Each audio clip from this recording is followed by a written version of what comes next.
Oi, turma, estamos aqui mais uma vez, né, no nosso bloco 2, tá bom?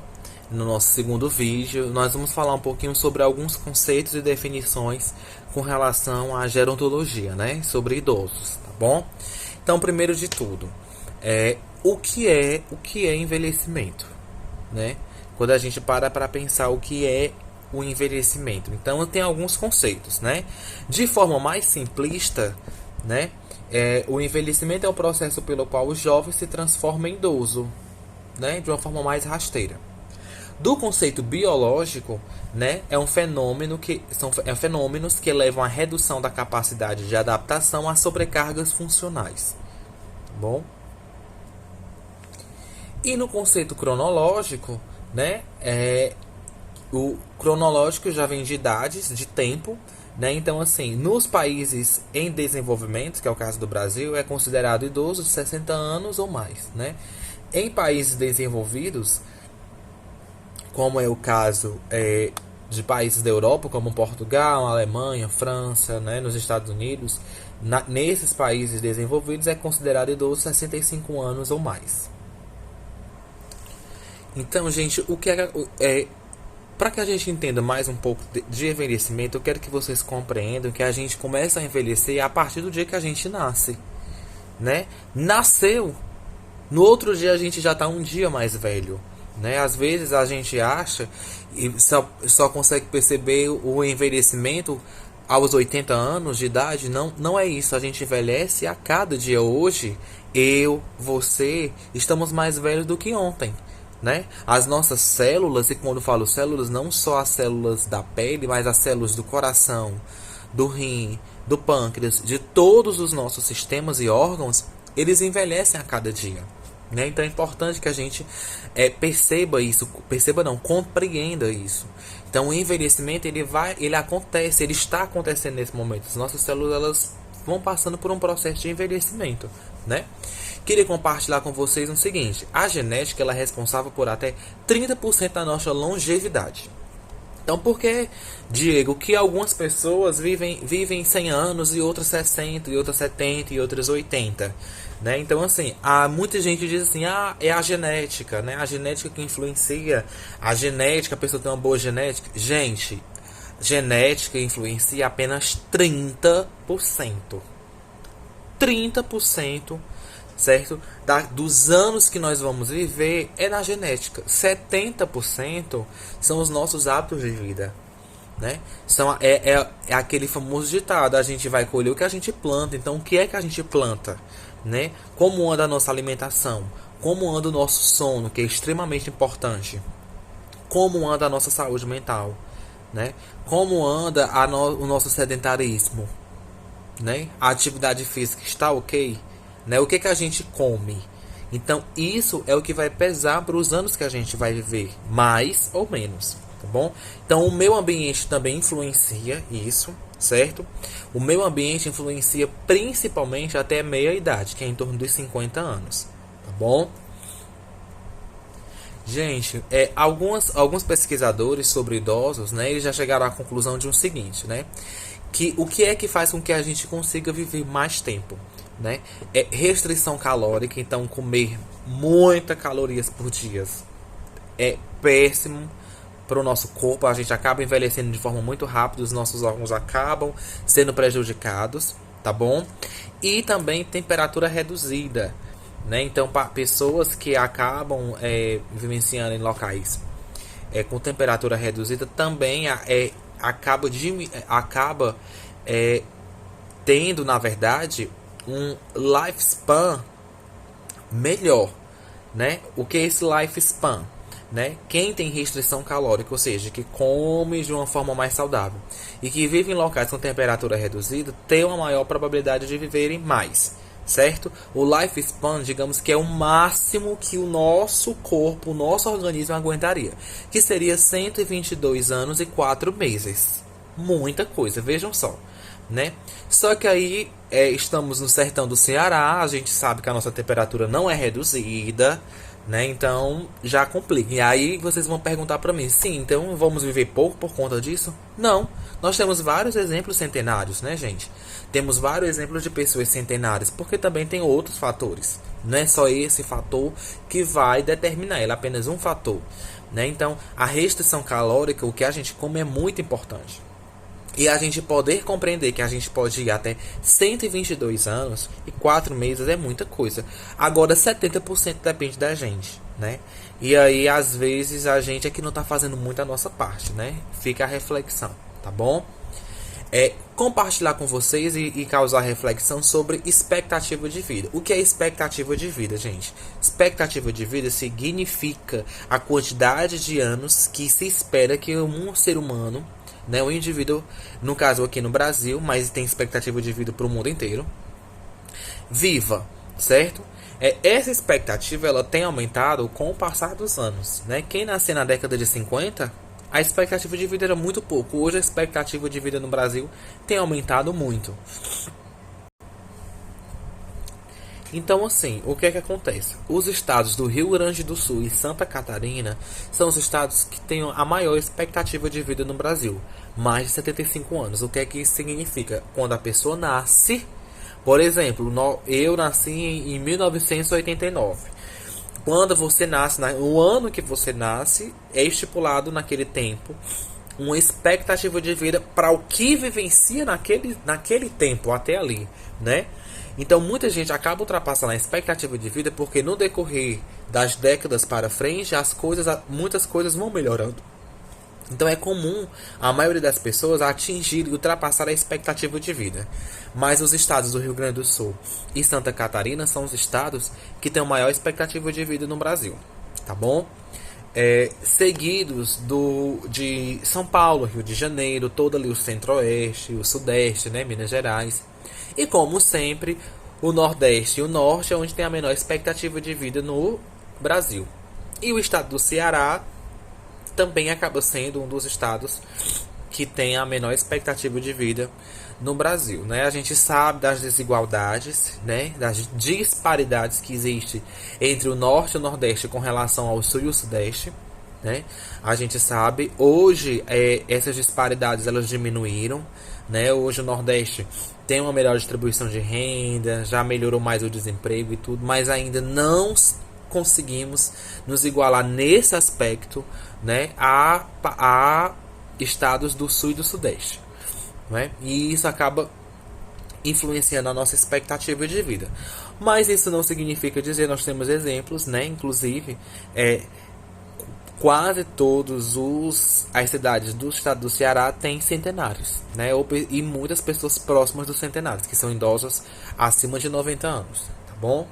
Gente, eu queria agora que vocês prestassem muita atenção mesmo, né? Pega aí uma xícara de café, toma esse café, fica acordado, ó, fica com o olho muito atento, porque eu vou dizer na diferença dessas duas definições, tá bom? Porque quem é de saúde do idoso tem que ter noção disso, né? Então, atenção, turma. Eu vou falar para vocês o que é senescência e o que é senilidade. Existe uma diferença de senescência para senilidade, tá bom? A senescência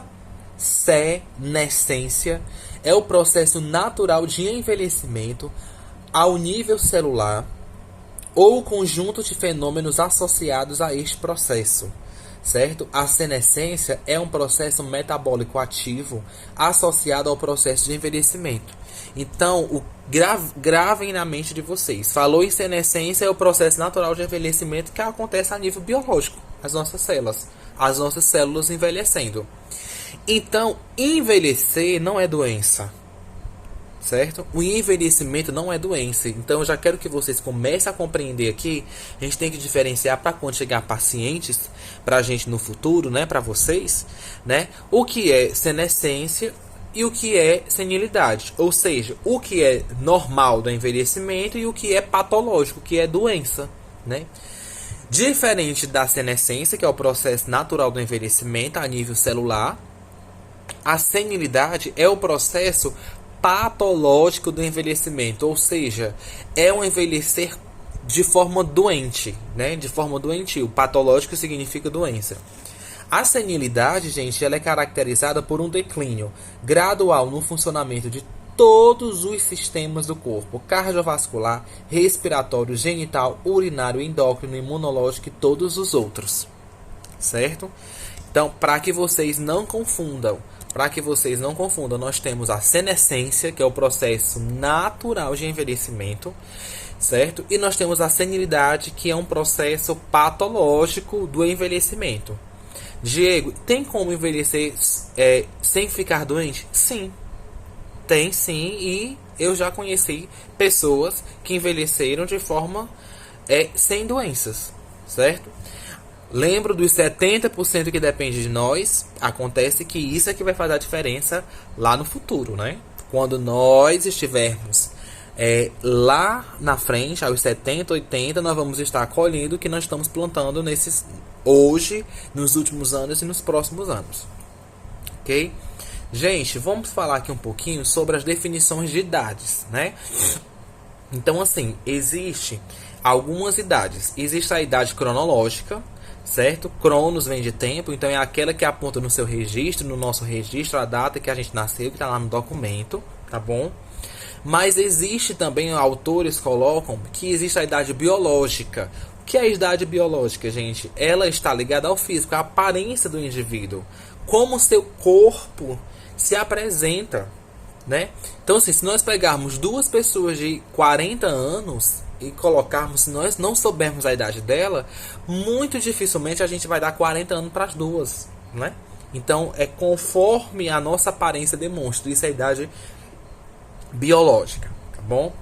Temos também, os autores colocam a idade psicológica, que é aquela em que o indivíduo se percebe, certo? Ela refere-se à relação que se estabelece entre a idade cronológica e o potencial de funcionamento do indivíduo.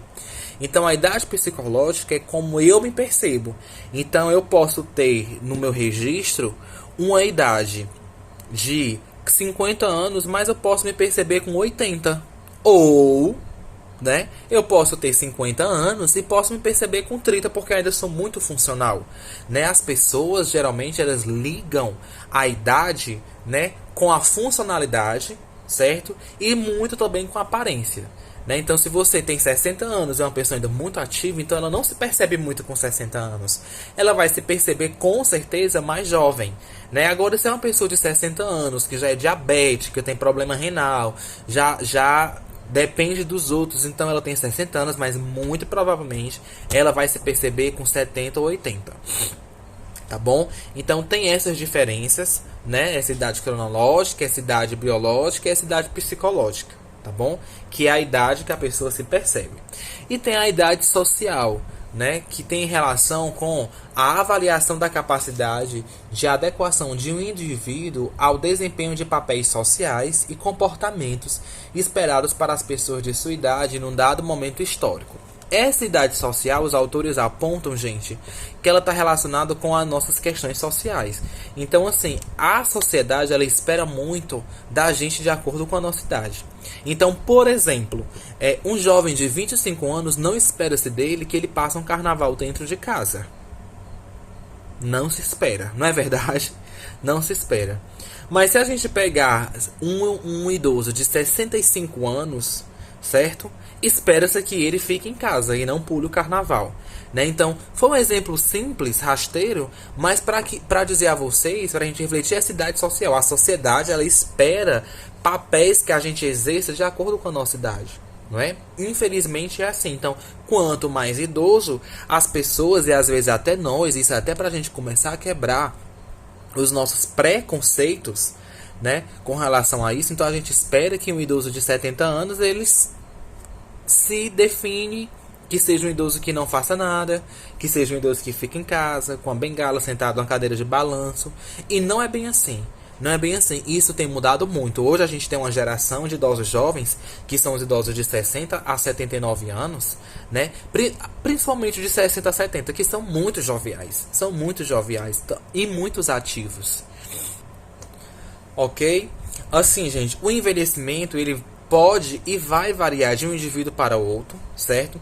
Sendo gradativo para uns e mais rápidos para outros. Então, assim, ninguém vai envelhecer de forma igual. Então, duas pessoas que chegaram aos 70 anos, elas não chegarão aos 70 anos iguais, certo? Então, o envelhecimento ele vai ser diferente entre um e outro, tá bom? Essas variações, elas são dependentes de fatores como estilo de vida, condições socioeconômicas e doenças crônicas, né? Então, isso vai influenciar muito como é que essas pessoas vão chegar aos 70 anos, né? Comparando, é por isso que pessoas chegam aos 60, 70 melhores do que outras pessoas, né? Por conta disso. No conceito biológico, né, relaciona-se com aspectos nos planos molecular, celular, tecidular e orgânico do indivíduo. Enquanto o conceito psíquico é a relação das dimensões cognitivas e psicoafetivas interferindo na personalidade e no afeto. Então, assim, quando a gente envelhece de modo completo, né? E o nosso psíquico, as nossas emoções, os nossos afetos, aquilo que sentimos, continuam fazendo parte da gente, né? Então, ninguém vai envelhecer de forma igual. Eu tenho 31 anos e se colocar outra pessoa de 31 anos, com certeza seremos diferentes, né? O envelhecimento é diferente para cada um de nós, tá bom? Eu vou colocar aqui que um autor que ele estuda desde os anos 90, certo? Ele divide o envelhecimento em 3 partes, né? Ele coloca o envelhecimento primário, certo? Que é o envelhecimento normal, que é a senescência, o processo natural de envelhecer. Ele traz como envelhecimento secundário o envelhecimento patológico, né? Quando a pessoa já começa a apresentar algumas patologias. E ele coloca como envelhecimento terciário, né, a fase terminal, o acúmulo de patologias e os declínios que a pessoa tem. Então ele divide em 3 etapas, né? Diego, tem data certa e idade certa para isso? Não. Nós podemos ter um idoso de 70 anos que esteja nessa fase primária, só na senescência, ou seja, um processo natural de envelhecimento, mas podemos ter a mesma idade em um outro idoso com 70 anos que já esteja numa fase terminal, acúmulo de muitas patologias, bem debilitado, muitos declínios funcionais, cognitivos, psíquicos, já esteja no leito de morte, né? Então vai depender muito daqueles 70% que depende de nós. Gente, outra reflexão aqui. Existe o idoso jovem, certo? Que são os idosos, né? A terceira idade, já temos a quarta idade, tá bom? Nós temos os idosos jovens, que são idosos de 60 a 69 anos, tá bom? Nós temos um idoso intermediário, que é de 70 a 79, né? Nós temos um idoso avançado, certo? Que é o idoso de 80 a 89 anos. E esses idosos, a partir de 80 anos, já compõem a quarta idade. Nós temos o idoso longevo, que é o idoso de 90 anos ou mais. E nós temos o idoso centenário, né? Que são os idosos de 100 anos acima, que está cada vez mais comum e vai ficar cada vez mais comum, tá bom? E quem sabe já falaremos da quinta idade, né? Então, assim, para a gente compreender, nós não envelhecemos iguais, cada um envelhece de forma diferente e vários fatores vão influenciar isso, tá bom? Então a gente finaliza esse bloco, né? E eu faço uma pergunta para vocês refletirem. Você está preparado para envelhecer?